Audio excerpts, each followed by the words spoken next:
ಭಾನುವಾರ ರಾಷ್ಟ್ರೀಯ pulse polio ದಿನಾಚರಣೆಯ ಪ್ರಯುಕ್ತ ಆರೋಗ್ಯ ಮತ್ತು ಕುಟುಂಬ ಕಲ್ಯಾಣ ಇಲಾಖೆ ಹಾಗೂ ಜಿಲ್ಲಾಡಳಿತದ ವತಿಯಿಂದ ನಗರದ ಹೆರಿಗೆ ಆಸ್ಪತ್ರೆಯಲ್ಲಿ ಏರ್ಪಡಿಸಲಾಗಿದ್ದ ಲಸಿಕೆ ವಿತರಣೆ ಕಾರ್ಯಕ್ರಮವನ್ನು ಶಾಸಕರಾದ ಎಚ್.ಡಿ. ತಮ್ಮಯ್ಯನವರು ಉದ್ಘಾಟಿಸಿ ಮಕ್ಕಳಿಗೆ ಲಸಿಕೆ ನೀಡಿದರು. ನಂತರ ಮಾತನಾಡಿದ ಅವರು, ನಮ್ಮ ರಾಜ್ಯ ಮತ್ತು ದೇಶ 100ಕ್ಕೆ 100ರಷ್ಟು ಪೋಲಿಯೋ ಮುಕ್ತವಾಗಿದ್ದರೂ ಕೂಡ ಮುಂದೆ ಬರಬಾರದೆಂಬ ದೂರದೃಷ್ಟಿಯಿಂದ ಈ ಲಸಿಕಾ ವಿತರಣೆ ಕಾರ್ಯಕ್ರಮವನ್ನು ನಡೆಸಲಾಗುತ್ತಿದೆ.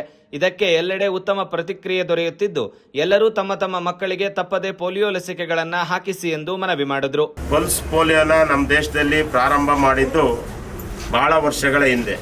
ಈ ಪೋಲಿಯೋನ ನಿರ್ನಾಮ ಬಹುತೇಕ ನಮ್ಮ ದೇಶದಲ್ಲಿ 100% ಪೋಲಿಯೋ ನಿರ್ನಾಮ ಆಗಿದೆ.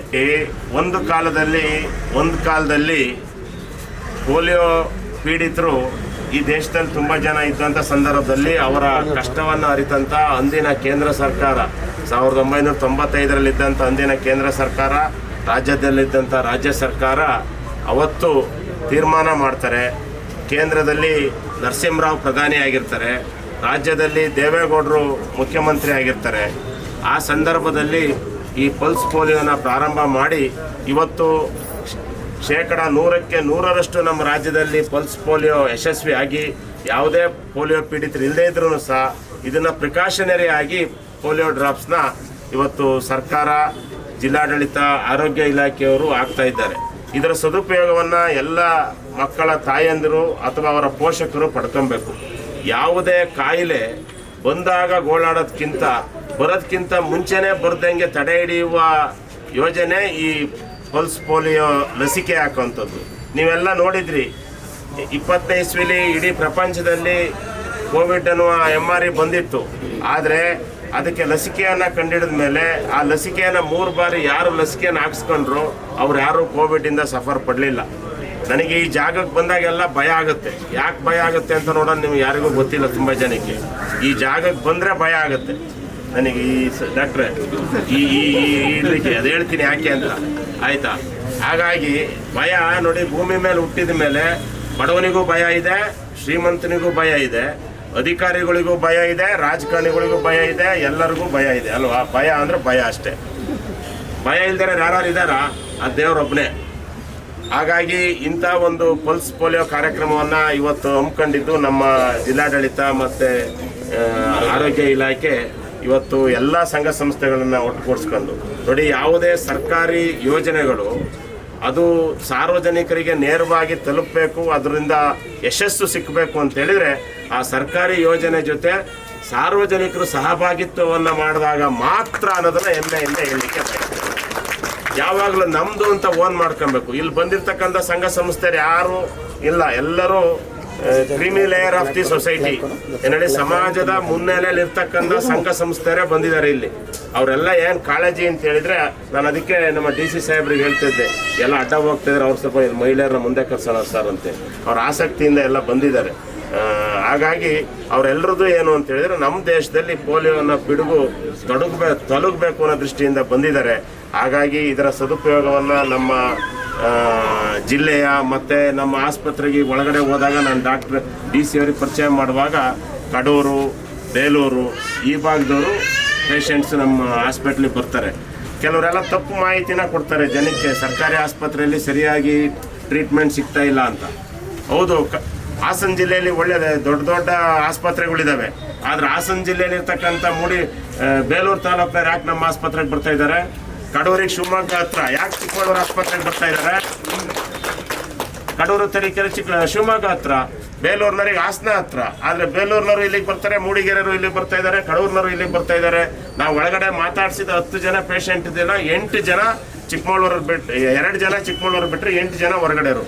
ಯಾಕೆ ಬರ್ತಾ ಇದ್ದಾರೆ ಅಂದರೆ, ಇಲ್ಲಿ ನಮ್ಮ ಆಸ್ಪತ್ರೆಯಲ್ಲಿ ಏನು ಹೆರಿಗೆಗಾಗಲಿ ಬೇರೆ ಕಾಯಿಲೆಗಳಿಗಾಗಿ ನಮ್ಮಲ್ಲಿರ್ತಕ್ಕಂಥ ಡಾಕ್ಟ್ರು ಮತ್ತು ನಮ್ಮಲ್ಲಿರ್ತಕ್ಕಂಥ ನರ್ಸುಗಳು ಉತ್ತಮವಾಗಿ ಸ್ಪಂದಿಸ್ತಾ ಇದ್ದಾರೆ. ಅದಕ್ಕಾಗಿ ಬಂದಿದ್ದಾರೆ.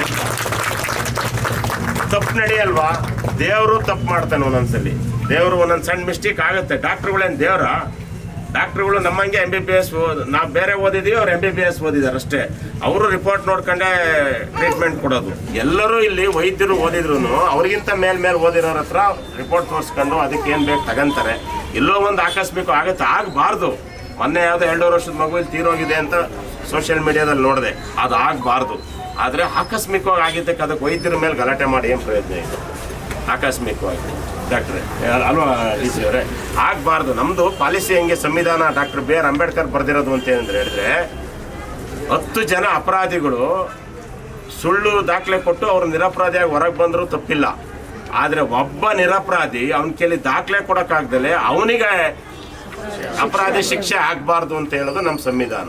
ಹಾಗಾಗಿ ಯಾರಿಗೂ ಇಲ್ಲಿ ಬಂದಂಥವ್ರಿಗೆ ನಮ್ಮ ಜಿಲ್ಲೆಯಲ್ಲಿರಲಿ ಯಾವುದೇ ಜಿಲ್ಲೆಯಲ್ಲಿರಲಿ ಯಾವುದೇ ಊರಲ್ಲಿ ಬಂದರೂ ಅವ್ರಿಗೆ ಒಳ್ಳೆಯ ಟ್ರೀಟ್ಮೆಂಟ್ ಕೊಡಿಸ್ಬೇಕು ಅನ್ನೋದೇ ನಮ್ಮ ಜಿಲ್ಲಾಡಳಿತ ಮತ್ತು ಆರೋಗ್ಯ ಇಲಾಖೆ ಕರ್ತವ್ಯ. ಡಿಸ್ಟಿಕ್ ಸರ್ಜನ್ ಅವರು ನಿಮ್ಮದು ಅದೇ ಕರ್ತವ್ಯ. ಆದರೆ ಆದಷ್ಟು ರೌಂಡ್ಸ್ ಮಾಡೋದ್ರ ಮುಖಾಂತರ ಸಣ್ಣ ಪುಟ್ಟ ಮಿಸ್ಟೇಕ್ಗಳನ್ನು ಆಗಾಗ ಗಮನಿಸಿ ಇನ್ನೇನು ಕೆಲವೇ ದಿನಗಳಲ್ಲಿ, ಕೆಲವೇ ವರ್ಷಗಳಲ್ಲ, ಕೆಲವೇ ತಿಂಗಳುಗಳಲ್ಲಿ ಸೂಪರ್ ಸ್ಪೆಷಾಲಿಟಿ ಆಸ್ಪತ್ರೆ ಚಿಕ್ಕಮಗಳೂರಿಗೆ ಓಪನ್ ಆಗ್ತದೆ. ಕೆಲವೇ ತಿಂಗಳುಗಳಲ್ಲಿ ಆಗ ಬಡವರಿಗೆ ಅನುಕೂಲ ಆಗ್ತದೆ ಅಂತ ಹೇಳ್ತಾ ಜಿಲ್ಲಾಧಿಕಾರಿಗಳಾದ ಭನ್ವರ್ ಸಿಂಗ್ ಮೀನಾ ಮಾತನಾಡಿ, ಇಂದಿನಿಂದ ರಾಜ್ಯಾದ್ಯಂತ ಪೋಲಿಯೋ ಲಸಿಕೆ ನೀಡುವ ಕಾರ್ಯ ಆರಂಭವಾಗಿದ್ದು, ಇಂದು ಸಾಂಕೇತಿಕವಾಗಿ ಚಾಲನೆ ನೀಡಿದ್ದು, ಇದೇ ದಿನ 95% ಮಕ್ಕಳಿಗೆ ಲಸಿಕೆ ನೀಡೋದಾಗಿ ತಿಳಿಸಿದರು. ಇವತ್ತು ಕರ್ನಾಟಕ ಸರ್ಕಾರ ಹಾಗೂ ಜಿಲ್ಲಾಡಳಿತ ಎಲ್ಲ ಕಡೆ ಪಲ್ಸ್ ಪೋಲಿಯೋ ಅಭಿಯಾನ ಹಮ್ಮಿಕೊಳ್ಳಲಾಗಿದೆ. ಇವತ್ತು ನಾವು ಸಾಂಕೇತಿಕವಾಗಿ ಒಂದು 2 ಹನಿ ಹಾಕಿ ಒಂದು ಚಾಲನೆ ಕೊಡ್ತಾ ಇದ್ದೀವಿ. ಈ ವಿಷಯ ಬಗ್ಗೆ ಜಿಲ್ಲಾಡಳಿತ ವತಿಯಿಂದ ಆರೋಗ್ಯ ಇಲಾಖೆ ವತಿಯಿಂದ ಎಲ್ಲ ವ್ಯವಸ್ಥೆ ಮಾಡಲಾಗಿದೆ. ಇವತ್ತು ನಮ್ಮ DHO ಹೇಳೋ ಪ್ರಕಾರ 95% ಮಕ್ಕಳಿಗೆ ನಾವು ಇವತ್ತೇ ಕವರ್ ಮಾಡ್ತೀವಿ. ನಮ್ಮ ಮೂಲಕ ಎಲ್ಲ ಪೇರೆಂಟ್ಸ್ಗೆ, ಎಲ್ಲ ತಂದೆ ತಾಯಿಗೆ 0 to 5 ಇರ್ತಕ್ಕಂಥ ಮಕ್ಕಳಿಗೆ ಎಲ್ಲರಿಗೆ ಪಲ್ಸ್ ಪೋಲಿಯೋ 2 ಹನಿ ಹಾಕಬೇಕು ಅಂತ ಒಂದು ಮನವಿ ಮಾಡ್ತಾ ಇದ್ದೀವಿ. ತಮ್ಮೆಲ್ಲರಿಗೂ ಗೊತ್ತಿರೋ ಹಾಗೆ ಸುಮಾರು ಲಾಸ್ಟ್ 14 ವರ್ಷದಿಂದ ಭಾರತದಲ್ಲಿ ಯಾವುದೇ ಪಲ್ಸ್ ಪೋಲಿಯೋ ಕೇಸ್ ಬಂದಿಲ್ಲ. ಆದರೆ ನಾವು ಪ್ರತಿ ವರ್ಷ ಒಂದು ಅಭಿಯಾನ ಮಾಡ್ತೀವಿ. ಇತ್ತೀಚೆಗೆ ನಮ್ಮ ನೇಬರಿಂಗ್ ಕಂಟ್ರೀಸ್ನಲ್ಲಿ 1-2 ಕೇಸ್ ಬಂದಿದ್ದಾವೆ. ಹಾಗೆ ನಾವು ಹುಷಾರಿರಬೇಕು. ಆ್ಯಂಡ್ ಒಂದು ಗವರ್ನೆನ್ಸ್ ಬಗ್ಗೆ ಮಾತಾಡಬೇಕಾದ್ರೆ ಪಲ್ಸ್ ಪೋಲಿಯೋ ಅಭಿಯಾನ ಮುಖಾಂತರ ನಮ್ಮ ಅಧಿಕಾರಿಗಳು ಇರ್ಬೋದು, ನಮ್ಮ ಆರೋಗ್ಯ ಇಲಾಖೆ ಅಧಿಕಾರಿ ಇರ್ಬೋದು, ಎಲ್ಲರೂ ಭಾಳ ಚೆನ್ನಾಗಿ ಕೆಲಸ ಮಾಡಿದ್ದಾರೆ.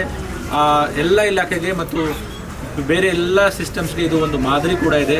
ಯಾವ ಥರ ನಾವು ವ್ಯಾಕ್ಸಿನೇಷನ್ ಮುಖಾಂತರ ಇದು ಇಂಥ ಸಮಸ್ಯೆಗಳನ್ನು ಬಗೆಹರಿಸ್ಬೋದು. MLA ಸಾಹೇಬರು ಇವಾಗ ಕೋವಿಡ್ ವಿಷಯ ಬಗ್ಗೆ ಮಾತಾಡಿದ್ದಾರೆ. ಅಂಥ ಸಮಯ ಕೂಡ ನಾವು ಭಾಳ ಸಾಹಸದಿಂದ ಎದುರಿಸಿದ್ದೀವಿ. ಎಲ್ಲ ಒಟ್ಟಾರೆಯಾಗಿ ಮತ್ತು ಸಾಹೇಬರು ಕೂಡ ಹೇಳಿದ್ದಾರೆ, ಅವರು ಒಂದು ಯಾವ ಥರ ಸಮಾಜಕ್ಕೆ ಒಂದು ಎಕ್ಸಾಂಪಲ್ ಕೂಡ ಕೊಟ್ಟಿದ್ದಾರೆ ಅಂತ. ಸೊ ನಾವು ಜಾಸ್ತಿ ಟೈಮ್ ತಗೊಳ್ಳದೆ, ಯಾಕಂದರೆ ಎಲ್ಲರೂ ನಿಂತಿದ್ದೀರಿ. ಸೊ ನಾವು ಇನ್ನೊಂದು ಸಲ ಎಲ್ಲ ಪೇರೆಂಟ್ಸ್ಗಳಿಗೆ 5 years ಒಳಗಡೆ ಇರ್ತಕ್ಕಂಥ ಮಕ್ಕಳಿಗೆ ದಯವಿಟ್ಟು 2 ಹನಿ ಹಾಕಲೇಬೇಕು. ಇದನ್ನು ಹೇಳಬೇಕಾಗಿತ್ತು. ಯಾರಿಗೆ ಜ್ವರ ಇದೆ ಅವರು ಒಂದು ದಿವಸ ಡಿಲೇ ಮಾಡಲಿ ಅಂತ. ಈಗ ನನ್ನ ಮಗುವಿಗೆ ಜ್ವರ ಇದೆ, ನಾವು ಕರ್ಕೊಂಡು ಬೇಕಾಗಿತ್ತು ಸರ್. ಜ್ವರ ಇದೆ, ನಾವು ಕರ್ಕೊಂಡು ಬರೋಕ್ಕಾಗಿಲ್ಲ. ಸೊ ಜ್ವರ ಇದ್ದರೆ ಒಂದು 2 ದಿವಸ ಅದು ಸ್ವಲ್ಪ ತಡೆ ಇಡ್ರಿ. ಮತ್ತು ಇದು ವ್ಯಾಕ್ಸಿನೇಷನ್ ಹಾಕಿದ ನಂತರ ಒಂದು ಬಹುಶಃ 24 hours 2-3 hours ಒಬ್ಸರ್ವೇಷನ್ ಮಾಡ್ತೀರಾ. ಸೊ ಅದೆಲ್ಲ ವ್ಯವಸ್ಥೆ ಗೊತ್ತಿದೆ ತಮ್ಮೆಲ್ಲರಿಗೆ. ಸೊ ದಯವಿಟ್ಟು ಎಲ್ಲ ಸಹಕಾರ ಮಾಡಿ ಅಂತ ವಿನಂತಿ ಮಾಡ್ತೀನಿ. ಕಾರ್ಯಕ್ರಮದಲ್ಲಿ ನಗರಸಭೆ ಅಧ್ಯಕ್ಷರಾದ ಭವ್ಯ ಮಂಜುನಾಥ್, CDA ಅಧ್ಯಕ್ಷರಾದ ಮಂಜೇಗೌಡ ಸೇರಿದಂತೆ ಜಿಲ್ಲಾ ವೈದ್ಯಾಧಿಕಾರಿಗಳು ಹಾಗೂ ಅನೇಕರು ಉಪಸ್ಥಿತರಿದ್ದರು. ಐಸಿರಿ ಟುಡೇ, ವಾಯ್ಸ್ ಆಫ್ ಡೆಮೋಕ್ರಸಿ.